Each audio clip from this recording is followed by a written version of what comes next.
good evening, good morning. Thank you for joining Foundation Course number 7 on the Bodhisattva vows. And here we are at class 10, the last class in this course already. Thank you so much for being here. Thank you for your interest in this course. Thank you for giving me the opportunity to share these teachings with you. Before we get started, let's get in touch with our motivation for taking the course and for being here today.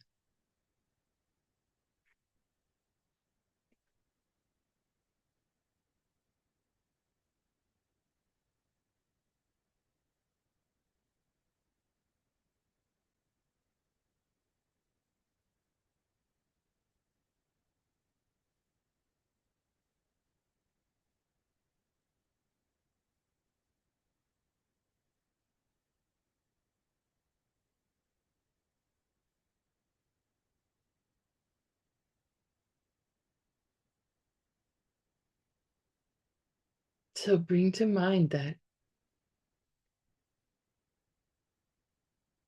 all the suffering that we have, whether physical or mental,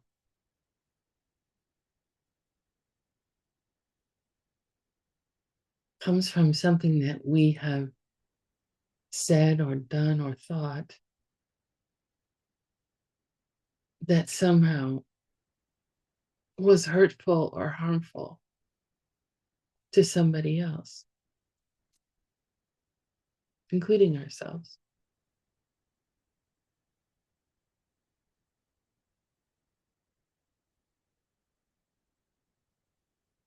And that actions like those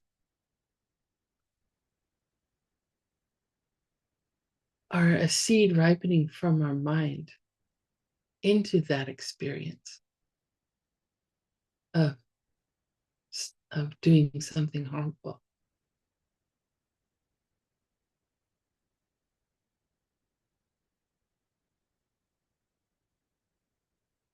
And that seed was planted due to misunderstanding.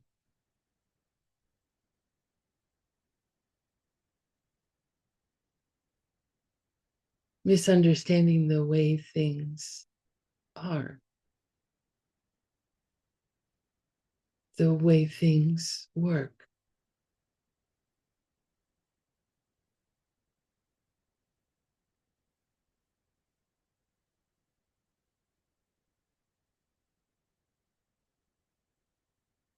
All suffering comes from that.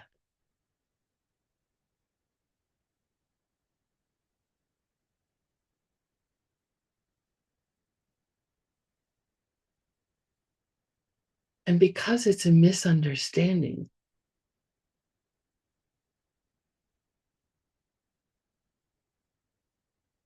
it cannot endure.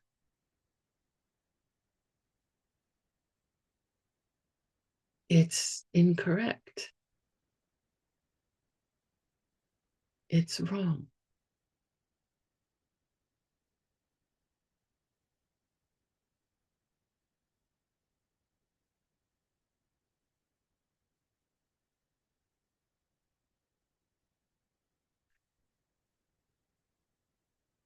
If we could see ourselves directly,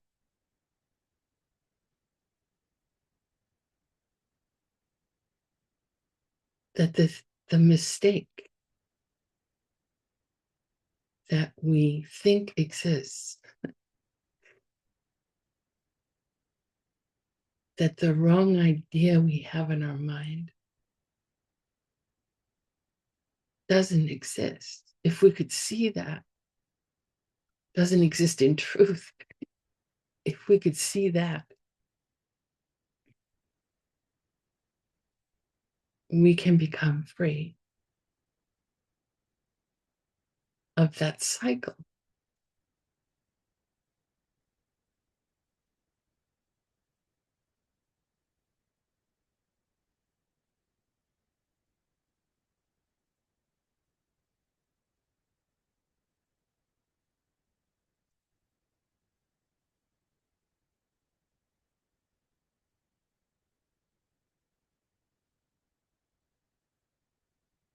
But imagine if we could see, if we do see, and we will see,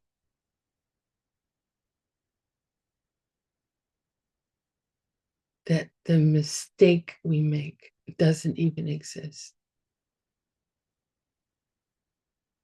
that things could exist from their own side, doesn't exist, never has, never will.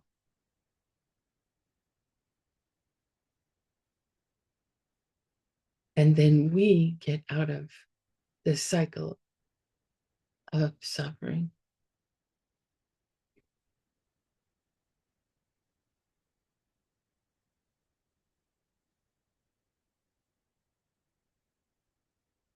But there are billions and billions of others who have not seen, who keep living under this mistake, this wrong idea.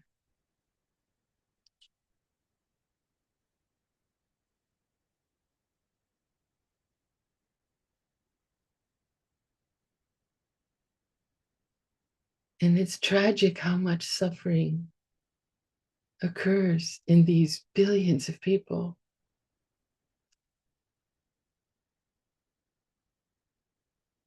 due to a mistake.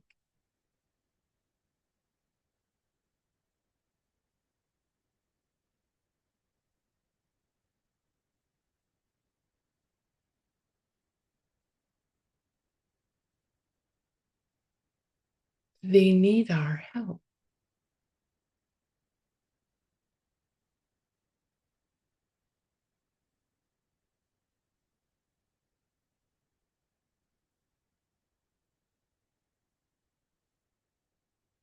We must help them.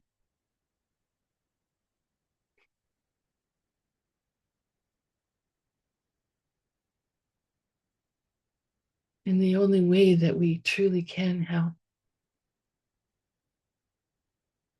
is if we ourselves become totally enlightened, completely awake,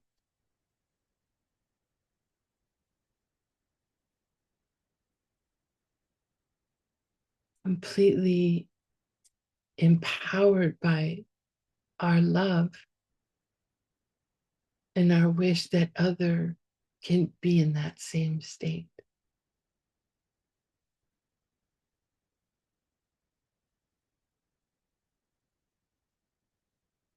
To be in a state where we can't help ourselves, but to be of benefit to others. That's all we do.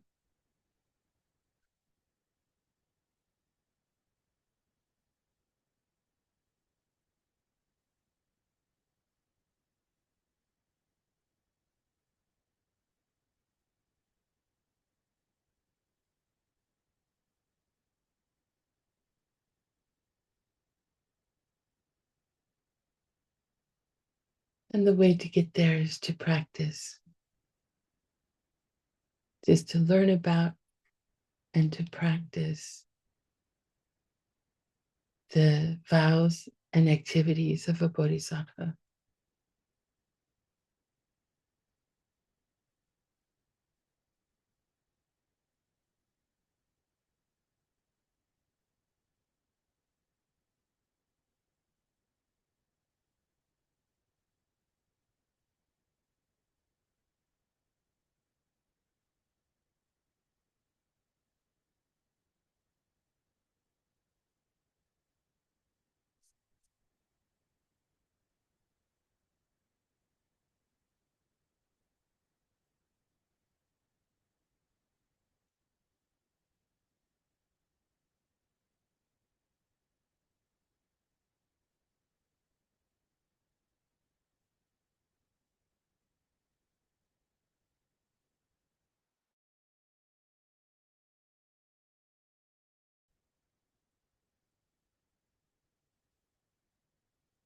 Sashi Puki Jukshin Metok Tram Vira Blingshi Ninde Gempadi Sangye Shindu Bigte Uwargi Dokun Namdak Shingla Chuparsho Idam Guru Ratna Mandala Kamniyatayami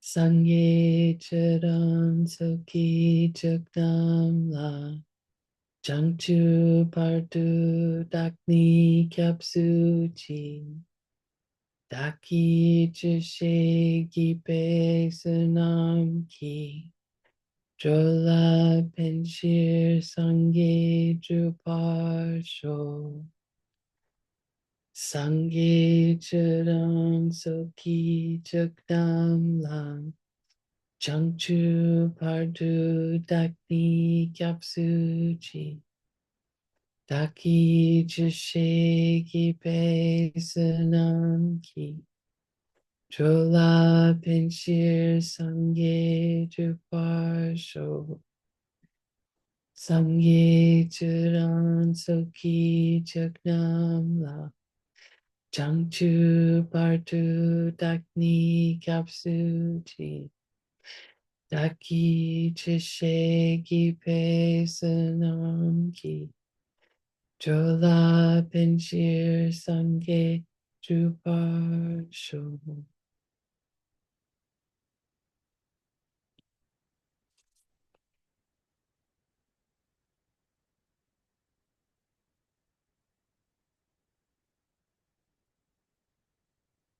So today we're going to finish up the last part of class 9.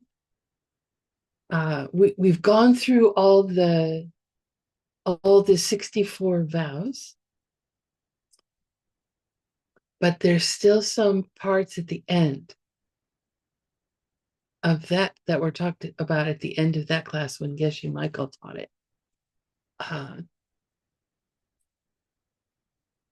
That are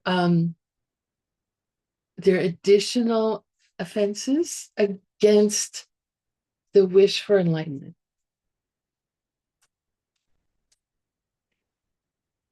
So I'll go through what these are. And then there are some other practices to help us keep our vows. So these are in your reading as well. But these are offenses against bodhicitta, against the wish for enlightenment.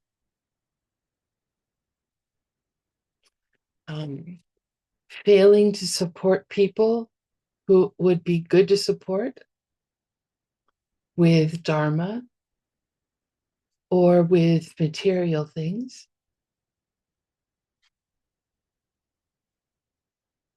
Failing to let go of anger when someone else hurts us.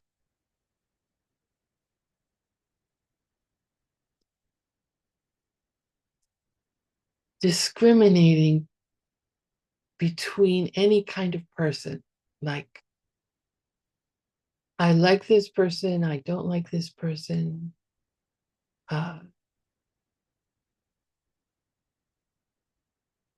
And discrimination, like even in the sense of this person is white, this person is brown.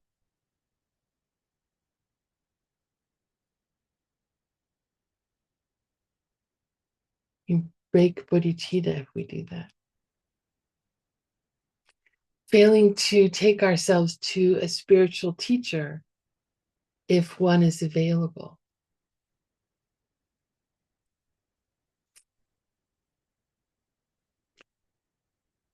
Failing to learn and contemplate the Dharma if it's available to us. So it's not enough just to go to teachings. but we also must think about and contemplate those teachings.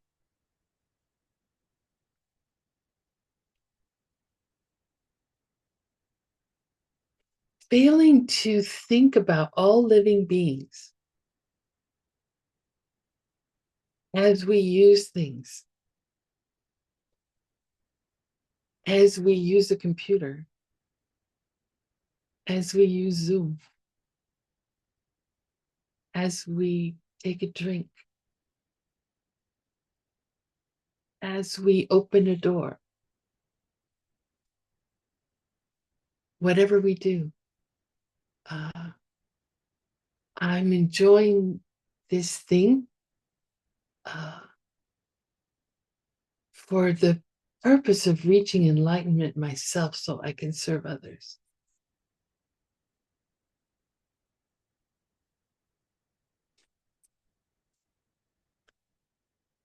So remember that every time we use something, every time something is, well,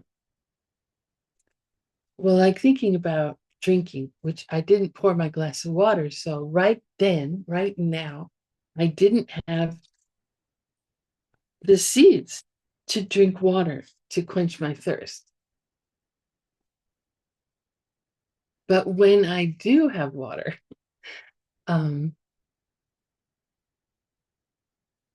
being able to quench my thirst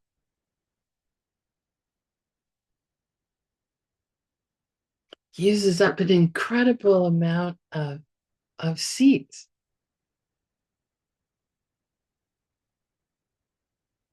And it's the same with everything that I do, the clothes that I wear, the home that I sit in, the chair that I sit on, the air that I breathe. Everything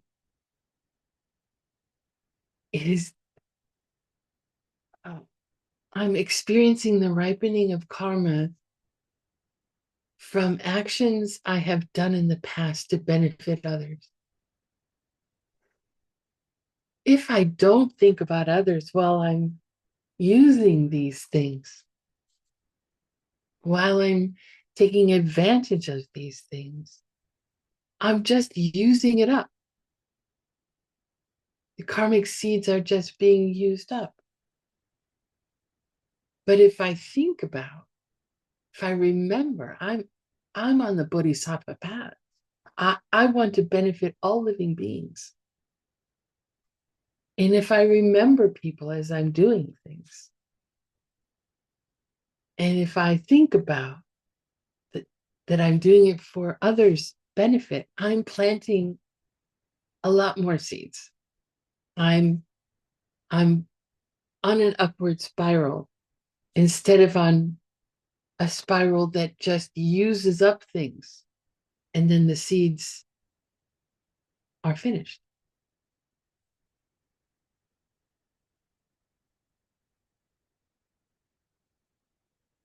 And then the last one is anytime we do any good thing, be thinking about doing it for the benefit of all other living beings.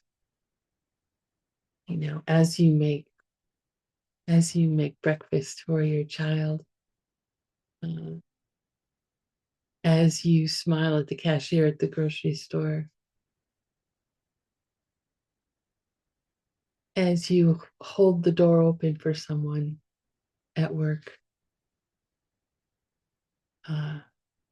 think about you're doing it for the benefit of all other beings.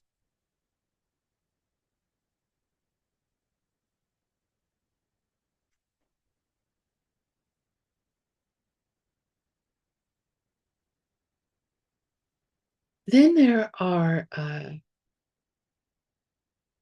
the pair of fours.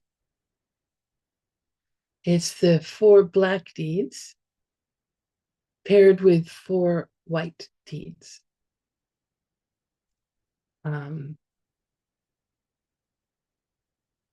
These are also part of the Bodhisattva vows.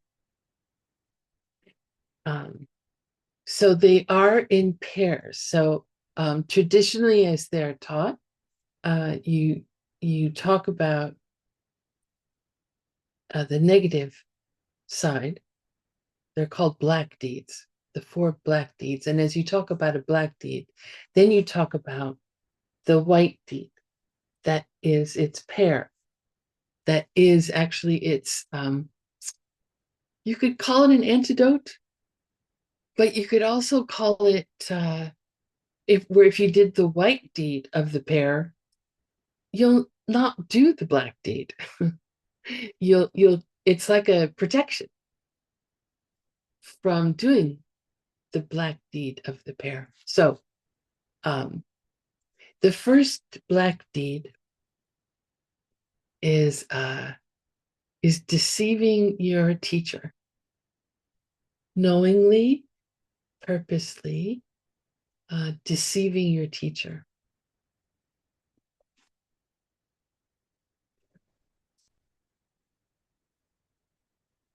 And the white deed associated with that, kunna dzunniman, is to never speak a lie, even in jest, to any living being.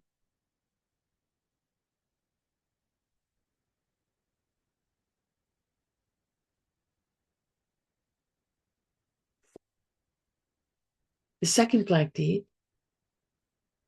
is to try to get another person to regret some good thing that they have done.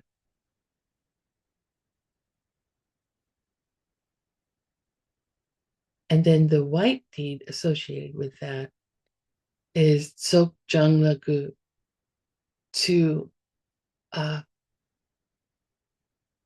bring people along to practice the greater way, the Mahayana path, to encourage people to practice the Bodhisattva way.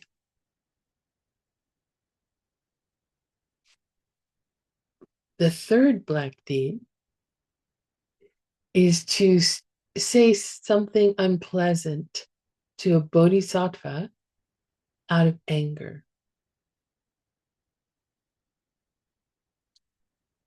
And in our tradition, you are part of this tradition now. Our tradition, through Pabalka Rinpoche, Trijang Rinpoche, Ken Rinpoche, Geshe Michael Roach. How do we know who is and who is not a bodhisattva?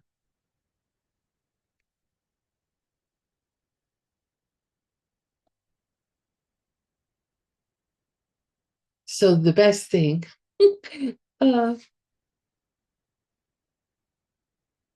is to not get angry at anybody, right? So the white deed associated with this is Dakon Jorwa, which means to see the purity.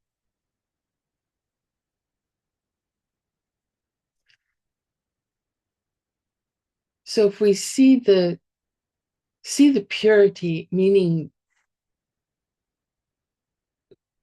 getting used to seeing that everything, or seeing everything around us as being totally pure.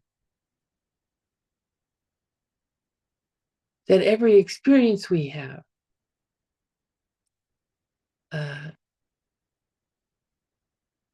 has some purity to it. There's, instead of paranoia, instead of thinking that everyone is out to get us, have the opposite of that. Think that everything we experience is out to help us.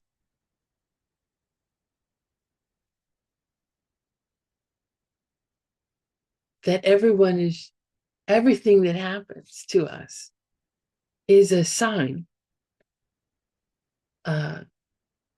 for like what the next thing is we need to work on in our practice.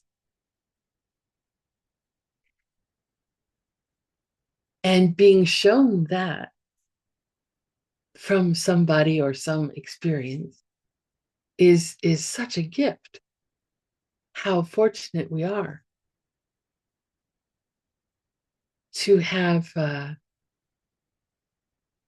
teachers so close and everywhere.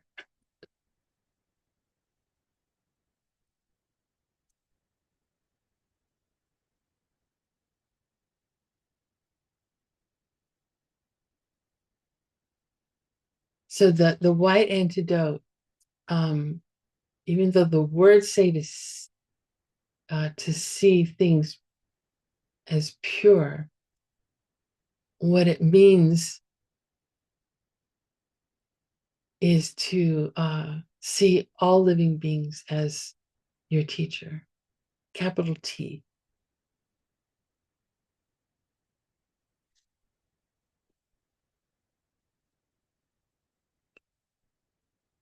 The fourth black deed is to be devious with any other living being, to deceive any other living being, to be dishonest. And what that means is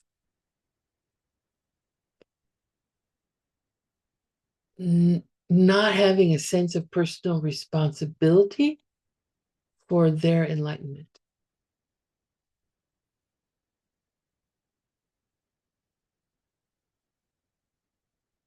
Because once you have these vows, that's who you are, is a being who wants to benefit others, is a being who wants to become enlightened in order that you can help others also become enlightened. That's your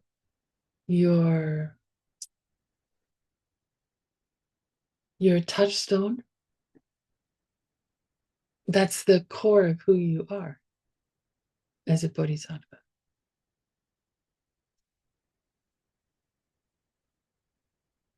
So the white deed associated with this black deed is kunla yogyume. And that means to be totally straightforward and honest with all other living beings, with every person you ever meet. And remember, people isn't limited to just human beings, also animals, birds, fish, kodamundi. I don't know if kodamuni translates into other languages. It's a it's a beloved wild creature here in the Arizona desert. Kind of looks like a monkey, has a beautiful tail. Anyway, all creatures, all living beings. Okay, that's the end of the material that was covered in class 9. So now we can move on to our last class content. And so now that we've learned all about the different kinds of morality, we've learned about bodhicitta, the wish to become enlightened. We've learned about root vows and secondary vows. We've learned what each of those vows are, as well as the vows that accompany them. And so now we're going to, well, we've learned about how to take the vows, how to recover or repair the vows. And now we're going to talk about how to keep the vows.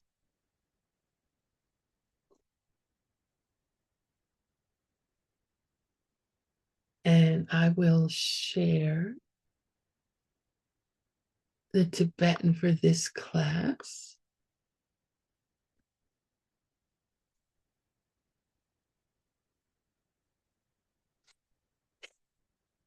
Okay, so first of all, there's 5 steps. So these 5 steps, they build on each other. And these steps will support us in keeping our vows. I'm going to bring you back over here. I lost the chat. There we go. No one's chatty so far today. Okay, so the first step is Sumlagupa. If you'd like to, you can repeat that, Sumlagupa. Sung means speech, speech of the Buddha. La means to, as in toward, to. And then Gupa means respect. So respect the speech of the Buddha. So if you want to keep your vows well, according to Arya Sangha and Tsongkhapa and all the teachers in our lineage, think of these vows as speech of the Buddha, of an enlightened being, the one who lived here 2,500 years ago or so on this planet.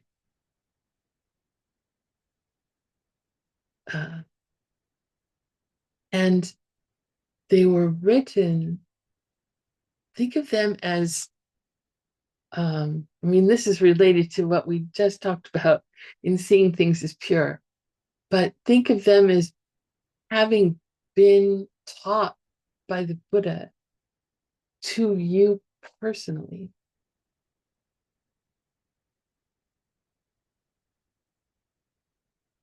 These vows are your vows, given to you by a being whose only motivation is to get you out of suffering and to become completely awake and omniscient and loving. They weren't just taken out of books that were written long ago. They're direct speech by an enlightened being to you.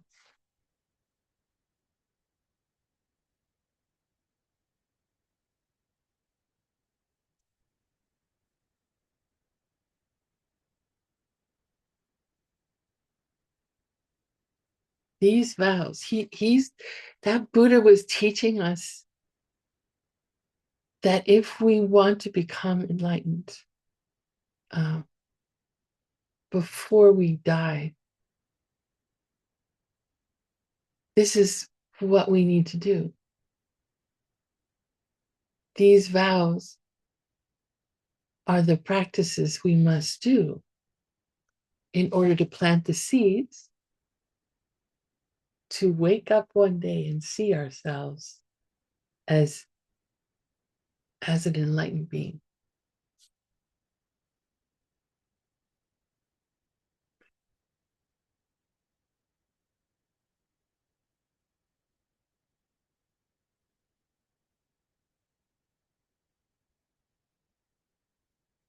If you want to do something in this life before you die, then keep these vows.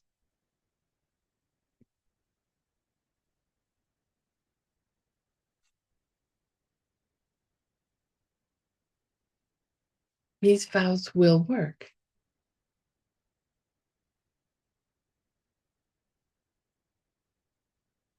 Because we're planting incredible seeds. and they function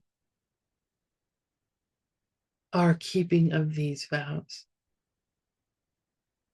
And those actions planting seeds that will ripen into an experience of being enlightened, that functions because the vows have no no quality, no essence from their own side.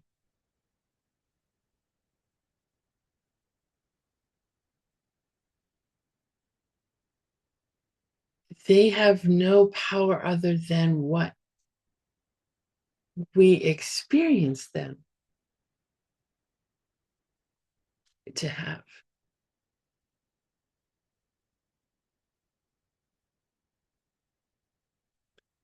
If we think of these as just good ideas, and we sort of do our best but don't really think about them in as high a way as we can, we're planting wimpy seeds. The practice will be long.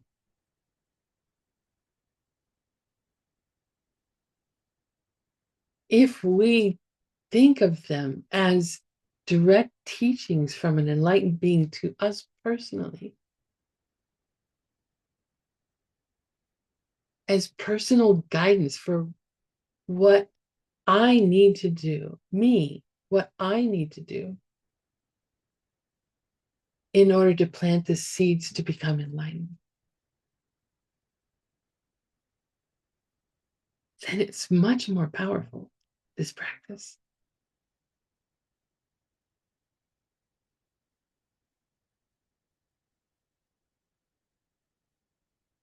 So that's Tsungla Kupa.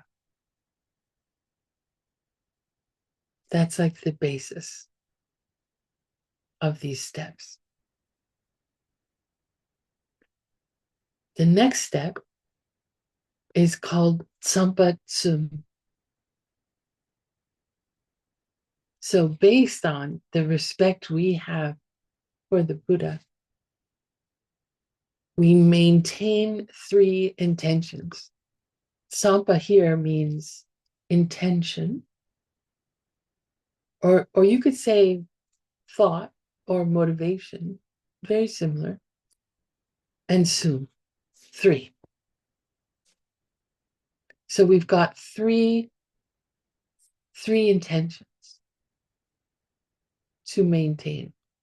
First, the intention to follow the vows. If you think that these vows are something that this enlightened being gave you in order to reach enlightenment, you would start to think, yeah, I should probably follow these vows. I'd like to keep these vows.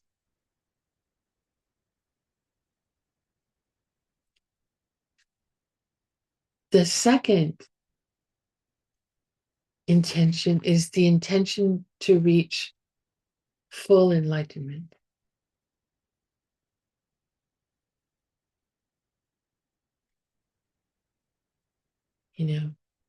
Make the motivation, your intention as big as possible.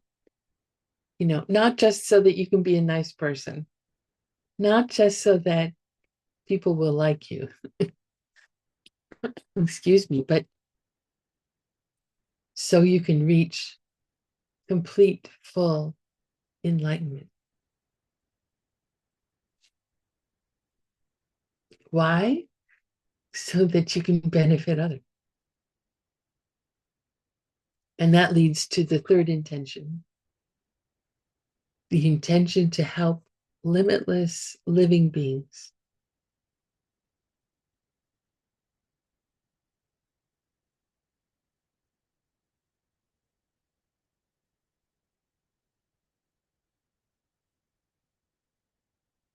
Um,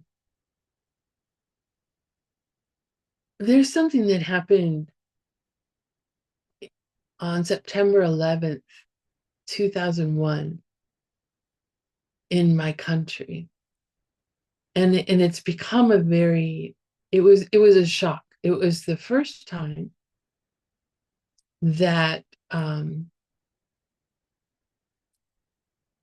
that terror, and this happens all over the world, but it was the first time it happened in our country, where terrorists came and bombed by flying planes into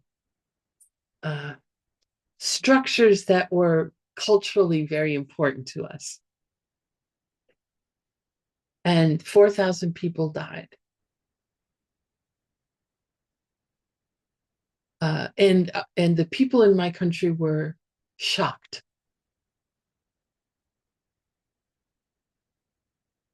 because we'd never experienced anything like that before.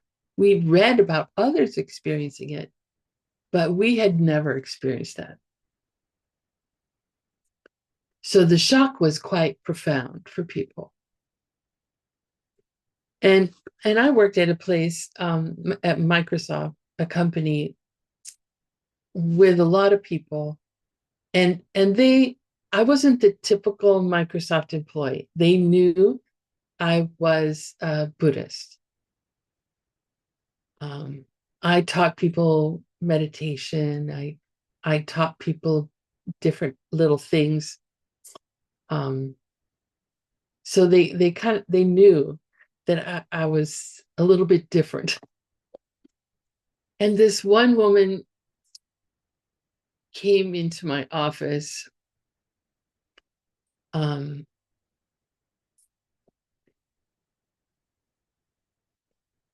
She had she was profoundly affected because her family and extended family worked for this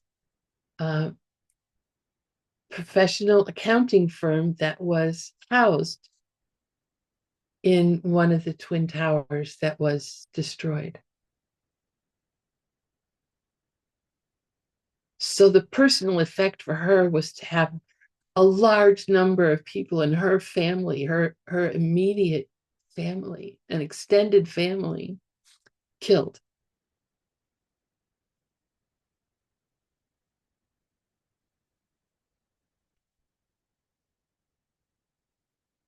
And she said to me,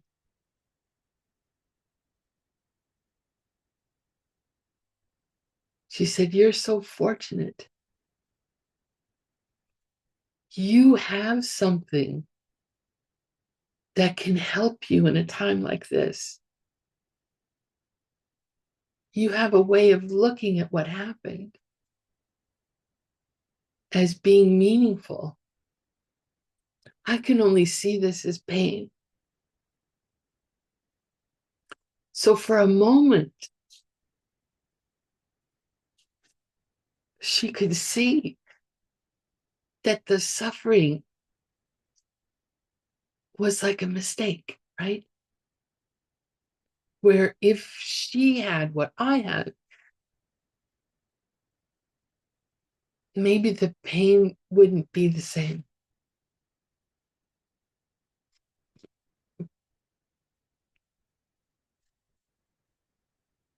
But that thought only lasted a short while.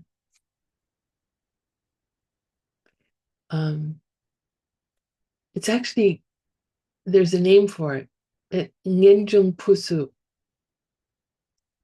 which means goosebump renunciation. Like for just a short time, you see that, there's nothing out there that's going to help.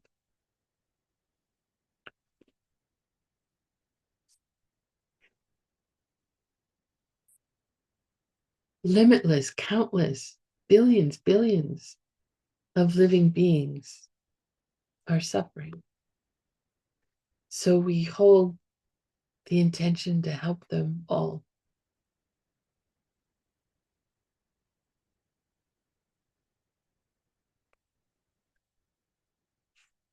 when we're fully enlightened, we'll know precisely what to say to someone like Lori, the woman I worked with.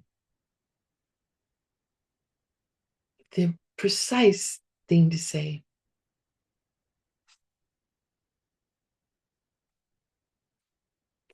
Third step on the path of these 5 are to take the vows.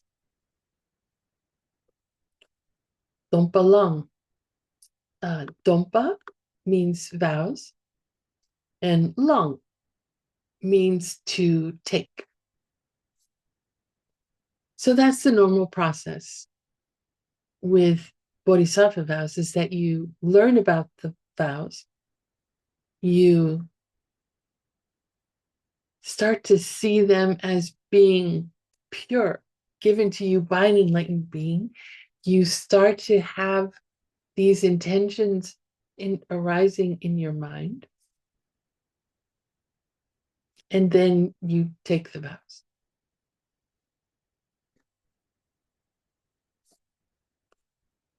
The 4th is Choktukupa. And Chok means highest.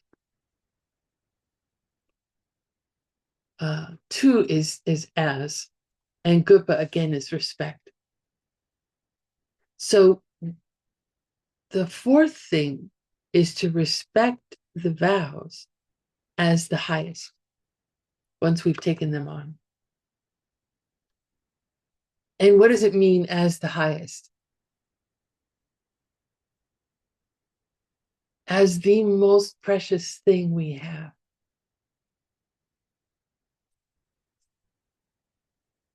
More precious than our life.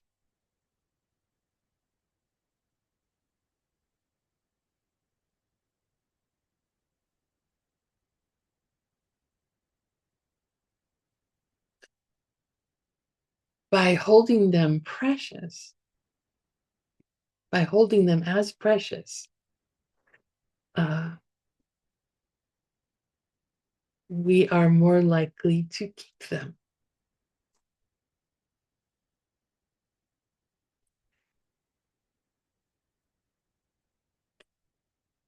Geshe Michael said that it's helpful if we think about that we own these vows, that these are our vows.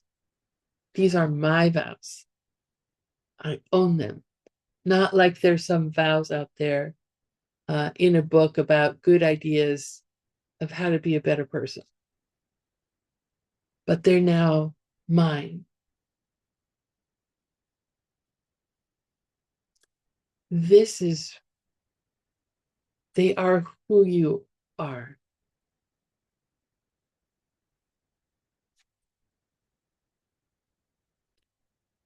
The vows aren't like restrictions or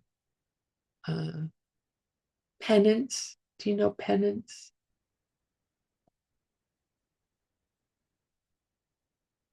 Like some sort of punishment. They're not that. They're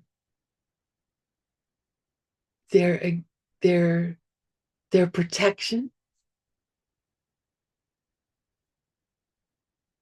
They're protection against us doing things that work against other living beings. And they help us. They help us by, if we keep them, if we hold them as precious. And we know, if you've studied the Karma Course, we know that the stronger our motivation and intention, the larger the field of who it is that we're benefiting, the more powerful and strong the karmic seeds are that we're planting by what it is that we're doing. They're the most precious thing because they can lead us by following them to becoming an enlightened being.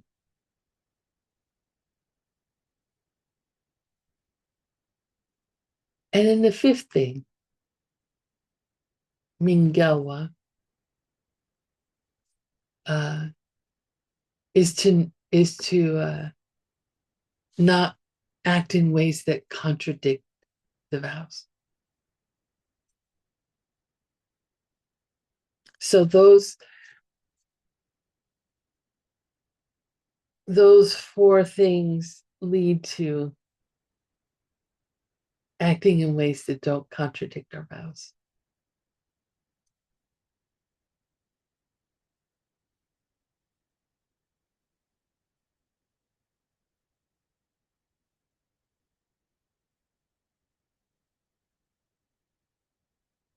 And you can, contemplate how these 5 steps build on each other so that it's clear in your mind, and that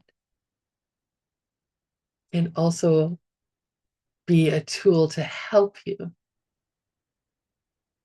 see them as more precious, to help you have respect for the Buddhist speech, to help you intend to benefit all beings.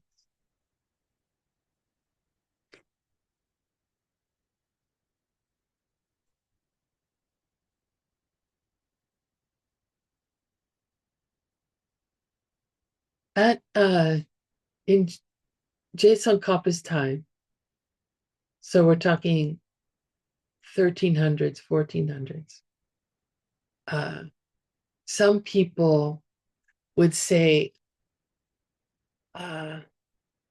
if you just break a secondary vow because you forgot, you're not doing it on purpose. You just forgot, and so you didn't break it. All you have to do is just think in your mind, I'm not going to do it again. And that purifies and restores your vow.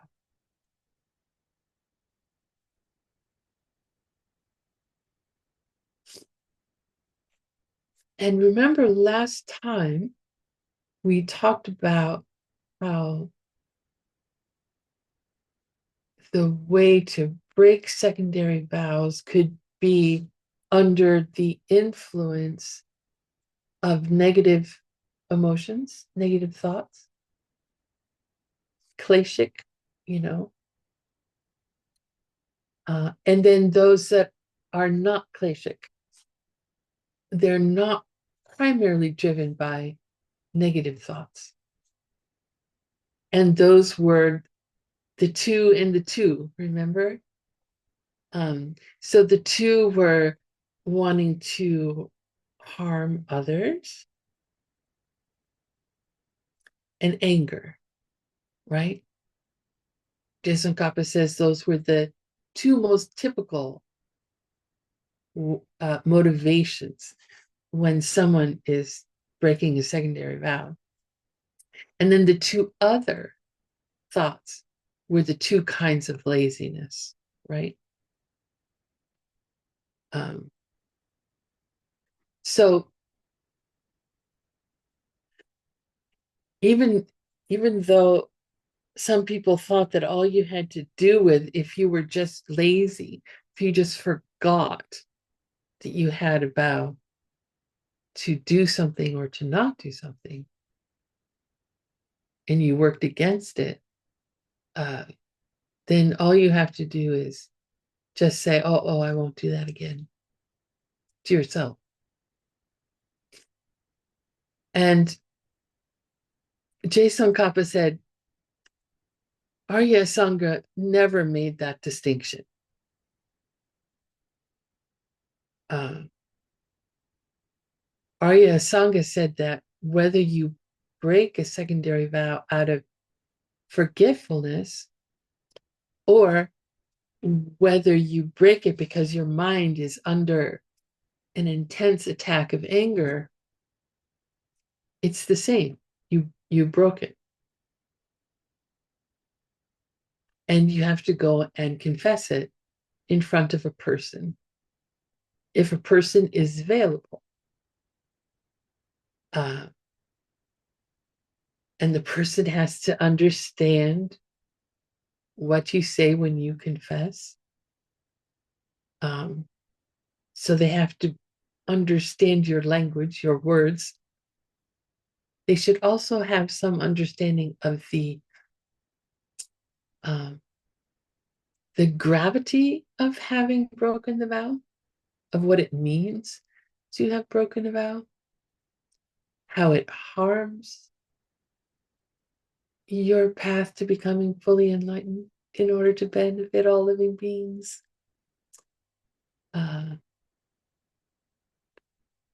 Arya Sangha says that you can confess to someone who's a practitioner of the lower way or the greater way. If you are an ordained person, it's best if you confess to another ordained person.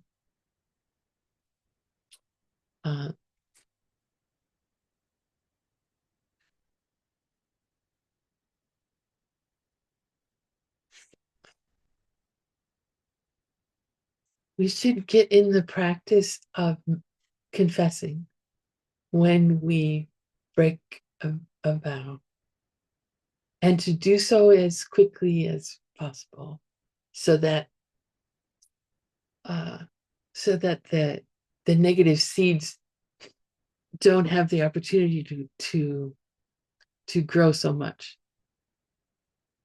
before we purify them.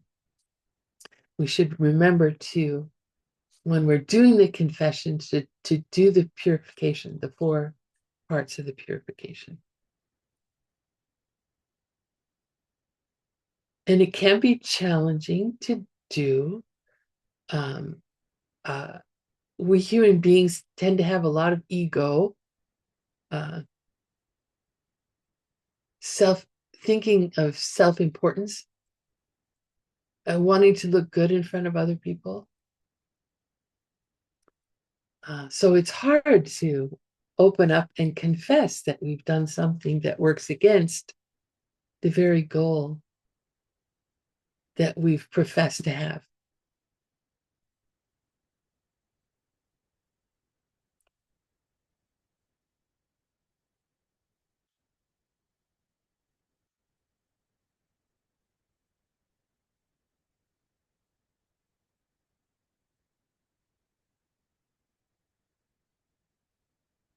But the confession and the process of purification is very powerful.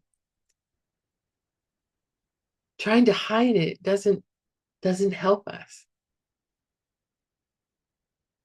Being open and honest about ourselves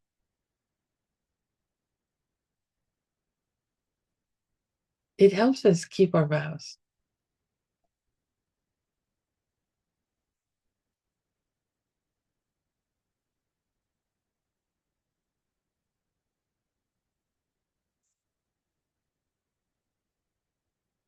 Now we'll get into a discussion about what makes a deed more or less serious in terms of its of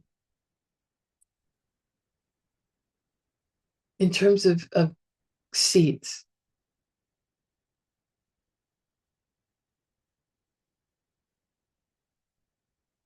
There are 5 different factors that make a deed more or less serious, karmically. The first is called where to go? Ngoni, which is the nature of the vow. And Jetson Kappa doesn't describe this in his text, but it's something that basically he's been saying all throughout his whole commentary, which is some vows are more serious than others by their nature, right? So what he's most likely referring to is that there are some vows that are root vows and some vows that are secondary vows. The root vows are the most serious. And then even more serious than just root vows in general are those two, that if you break them, your vows are trashed. You don't need the 4 chains complete in order to break them. And then the ones not so serious, not as serious. I shouldn't say not so serious. They're still serious. They're not as serious, are the secondary vows.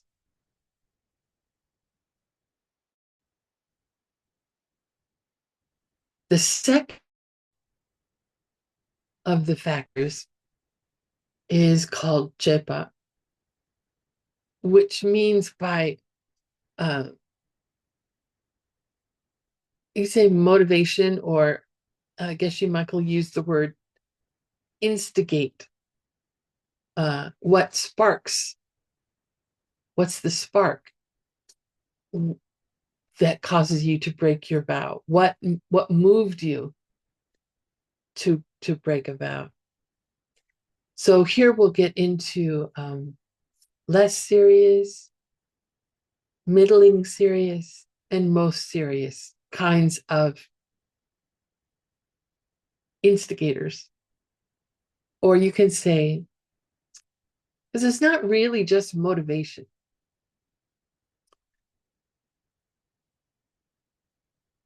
And you'll see. So here we go. The less serious instigators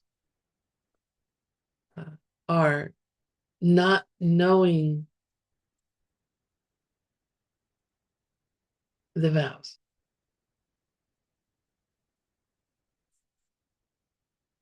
Not knowing karma. So not knowing karma means not knowing the vows. Either Jason Kappa gives 2 examples. Either you never heard the vows before you got them, like you took vows from some teacher who came to town who was giving initiation. And with initiations, you take vows beforehand. So you took the vows and the teacher never talked about them. Or maybe you got a list of the names of the vows, but you never received an explanation. So, for example, like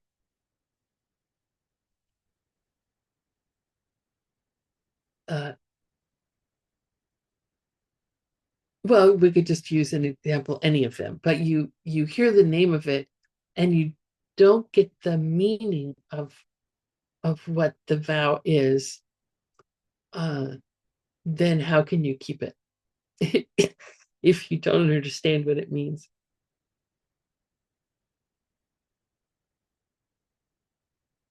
So if you don't know the vows and you break a vow that way, did you break it? Yes, you broke it.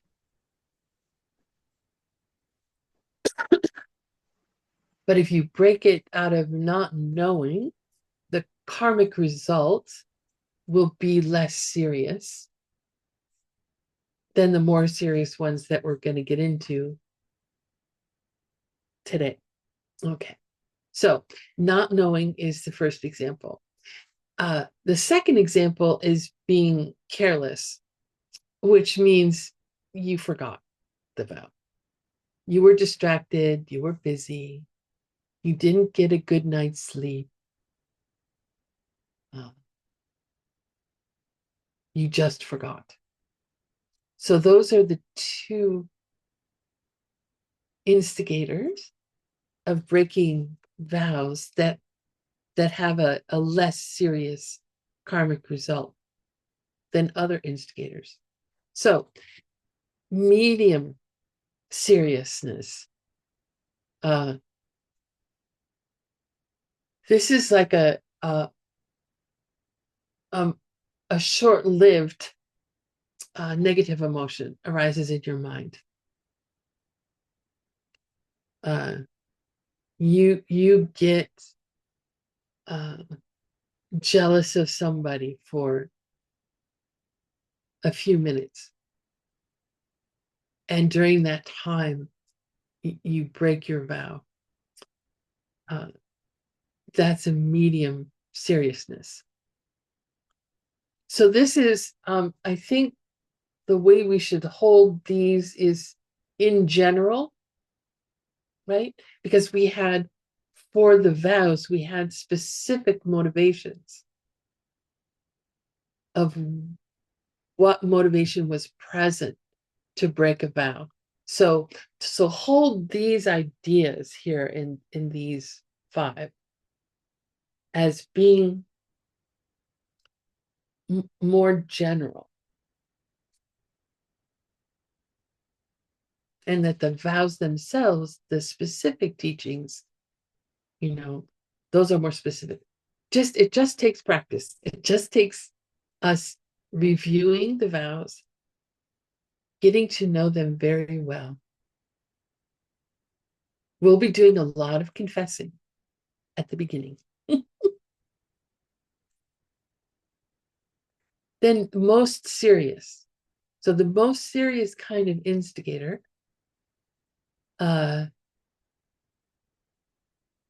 is disrespect for the vows.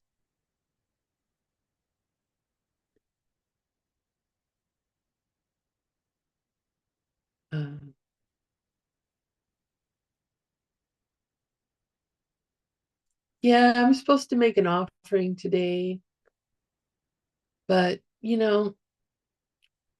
that's sort of silly. The 3 gems, they don't need any offering from me. That's just silly. I know it's part of my vows, but I just don't feel like it.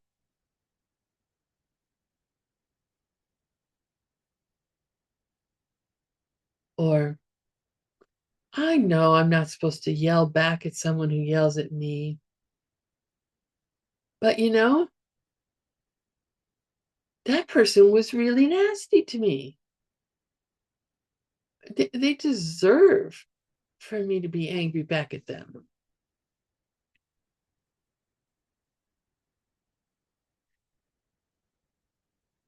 Not respecting the vow.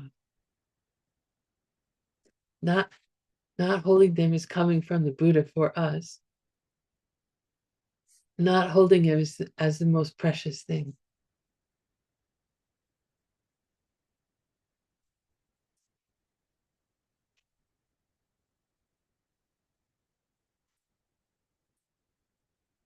The third factor about that makes something more or less serious is Sampa. We've had this before.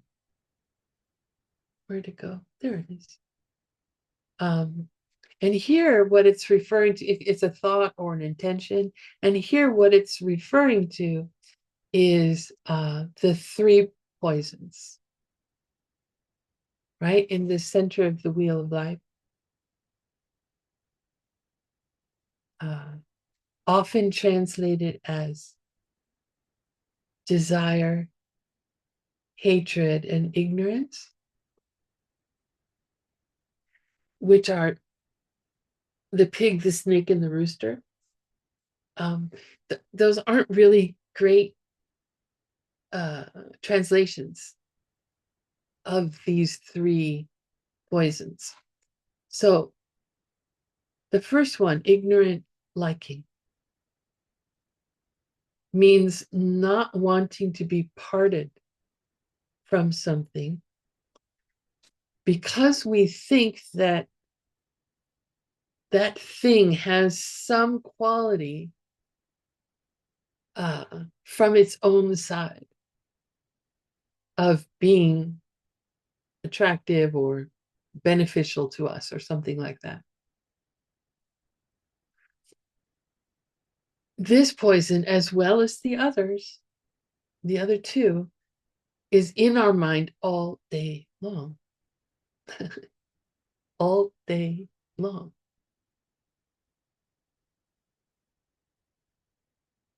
Not wanting to be parted from something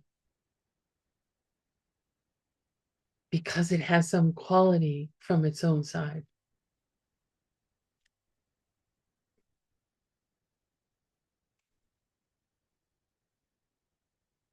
With ignorant liking, we think the way to not be parted from something is to hold it tight, is to keep it stored away.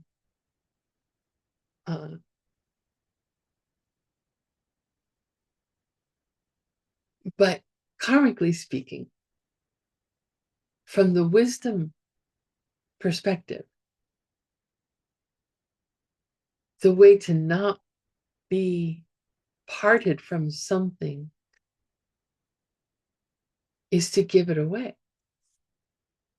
The exact opposite of the ignorant way.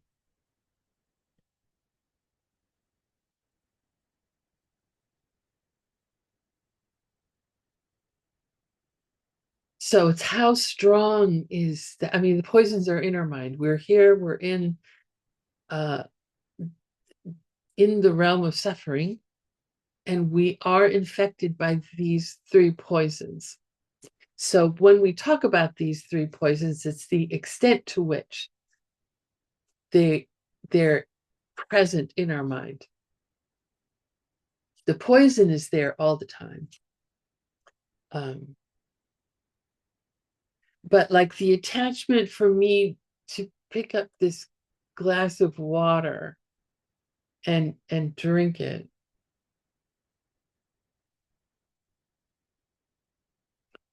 that ignorant liking is not as strong as, say,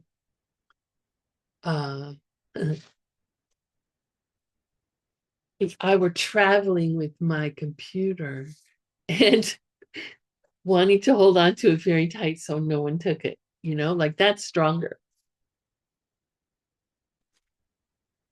So like that, how present is it in your mind?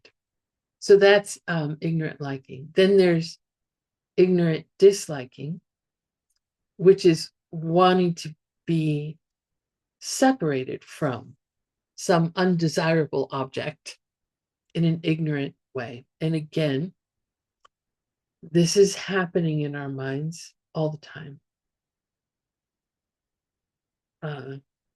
Like every time we shift our body, there's some slight discomfort. So we move our body. We think that the way to not have discomfort in our back, for example, is to shift how we're sitting, is to change our posture. That's not how that's not how to solve. That's not how to get rid of that pain. It's only by helping other people who are in pain that we can experience being separated from pain.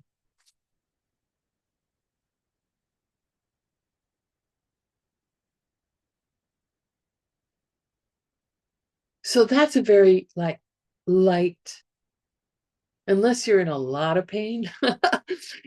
But we're shifting our bodies a lot.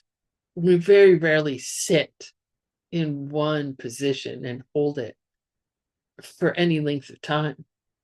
So anytime we just move, lean back a little or lean forward a little, where it's some low level radiation of ignorant disliking.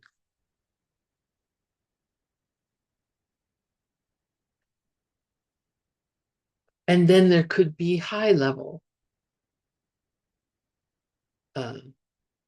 where someone is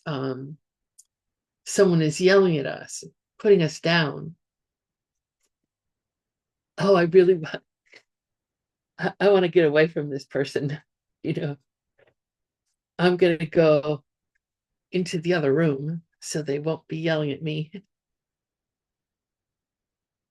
That's not how we can get separated from them, right? And then ignorance itself, misunderstanding is how Geshe Michael translates that now.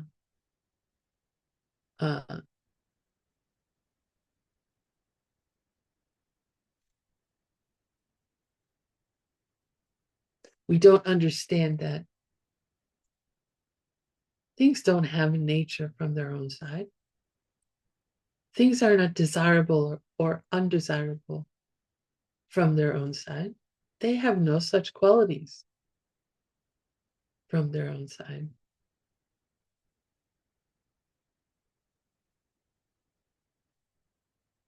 It's not understanding that.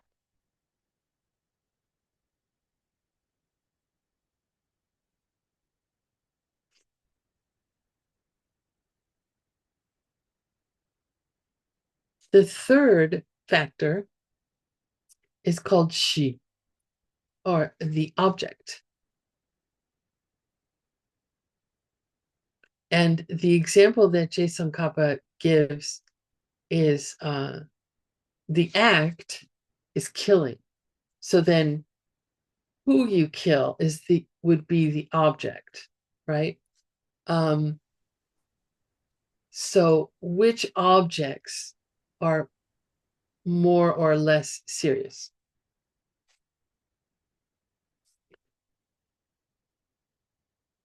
So a lighter object.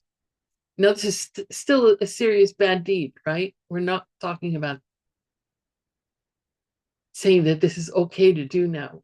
By saying something has a lighter seriousness, especially when you're talking about killing, you're talking about which hell realm are you going to go to? You're not talking about,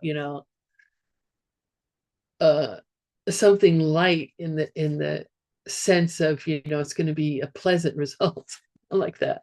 Okay, so in terms of objects, killing an animal is less serious than other objects because an animal doesn't have, in this lifetime that they're experiencing, can't get enlightened from that state. Medium seriousness is miyam mirchakpa, and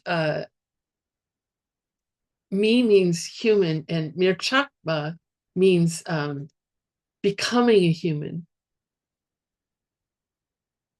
which means an embryo or a fetus. So killing a human or abortion I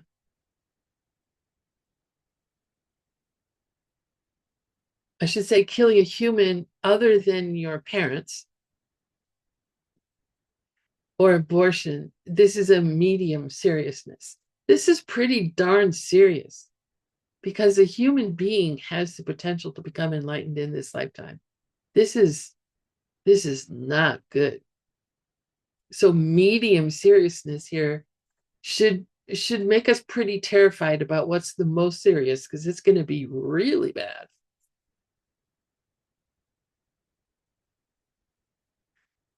The most serious would be killing your mother or father,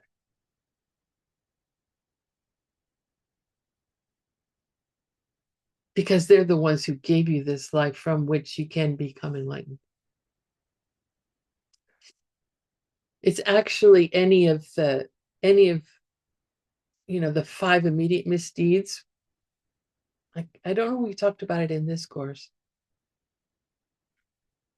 Maybe we did, but there are 5 5 deeds, which if you do them, you're going directly to hell. They'll,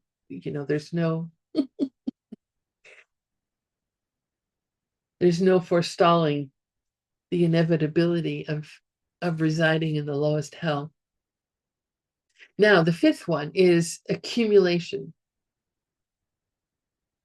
Accumulation.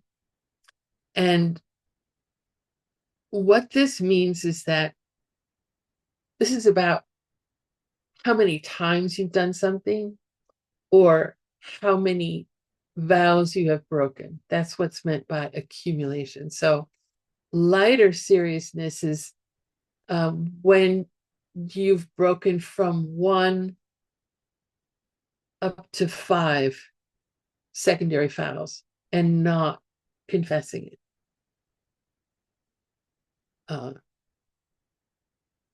Medium seriousness would be a big number, but it's a number you can count, you can know. Yeah, I broke it 53 times. And then most serious is I've broken so many times, I don't even know how many. I could not tell you how many times I've broken this vow. That's the most serious.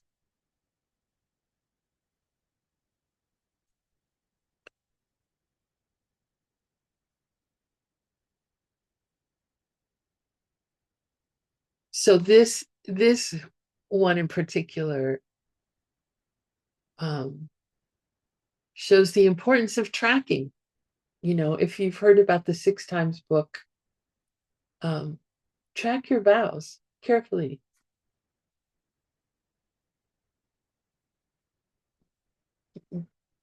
Be aware and conscious of your actions in the world and purify the negative things you do as quickly as possible.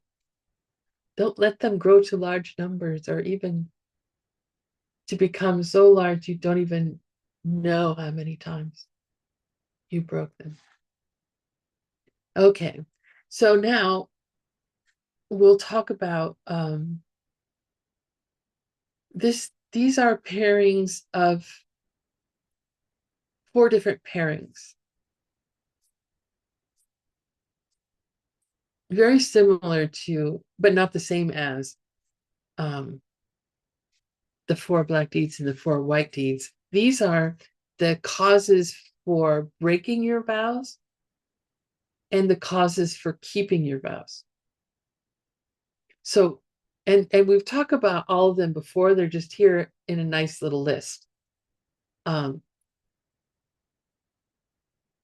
first is you don't know your vows. Mishepa. That's a cause for breaking your vows, is because you don't know them. And the antidote, or the way to not break your vows, is to not only know them, but to be a tunga la kepa, to be a master of your vows. To know what they all are, to know precisely what the motivations are for each one, to know the exceptions for each vow, to know them inside, forward and backward, to be a master of them. The second is bakmepa, which is being careless or lazy or forgetful in trying to keep your vows.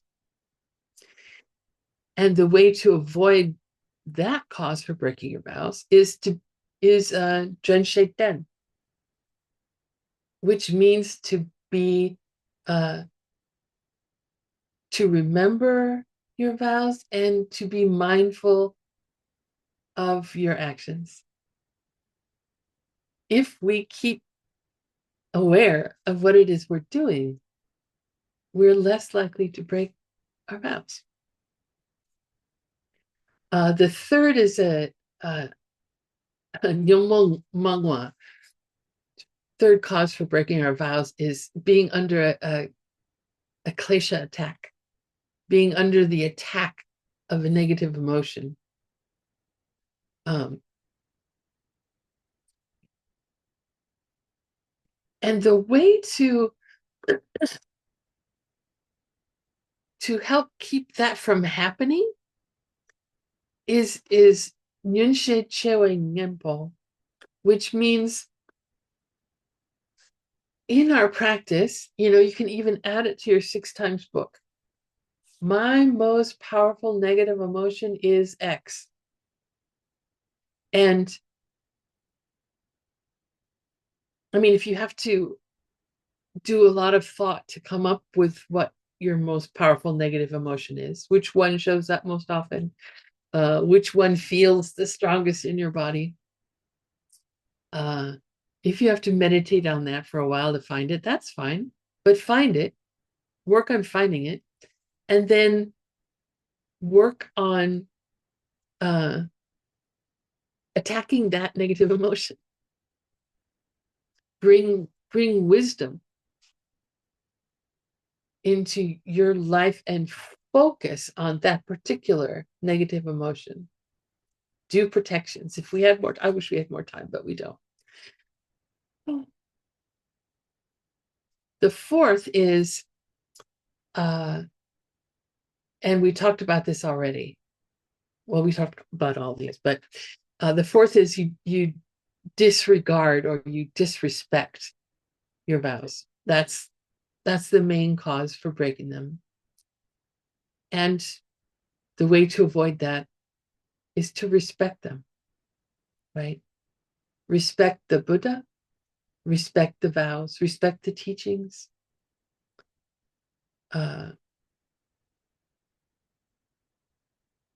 Yeah. So the benefit of keeping your vows, there are temporal benefits like, you'll die a happy death, you'll be in a family where Buddhists and Bodhisattvas are consider you as family. You'll be reborn in a place where you'll find teachers and other friends who are practicing the Dharma. You'll accumulate great merit. Your life becomes more pleasant. You become more moral. In future lives, you will be a master of morality. But the ultimate benefit is reaching an entirely different state of existence than the one we have right now, if you are who you appear to me to be. A being who's awake, a being who's driven by love, a being who knows exactly how to be of benefit to each and every living being there is.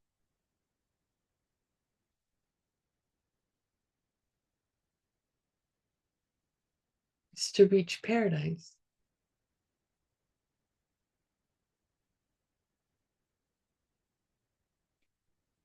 So thank you so much for your interest in this course, for your practice, for your attention in classes. You're all very inspiring to me. And just as a reminder, Geshe Michael will be giving Bodhisattva vows in Kyoto this month. So check the website if you are interested to take them, and I hope you are. Thank you, live translators, for your work. Thank you, ACI Tech team. Thank you very much. Making this possible. Thank you, ACI, for making this possible. And thank you, Geshe Michael Roach, for giving these teachings. So if you wouldn't mind spending just a short time here and dedicate what we've learned today and what we've learned with this course, the incredible amount of karma we created in taking this course and our interest in this course.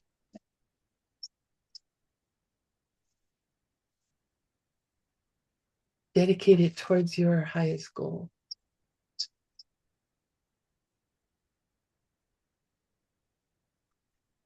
Kewa di kewo sunam yeshe toksokshi sunam yeshe lejumbe Nampar kuni topar sho.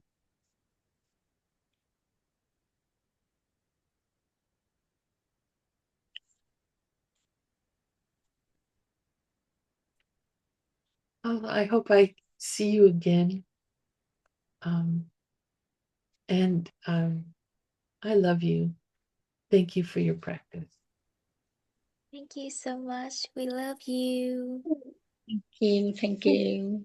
Thank you, beautiful Utpala. Please stay, please stay, please stay. Thank you very much. Please keep teaching us. Thank you very much. Благодарю, дорогой учитель. Благодарю. Я так рад, что встретил вас. I'm very happy that nice to meet you. I'm happy to meet you. Живут они долгую плодотворную жизнь. May you have a long and healthy life.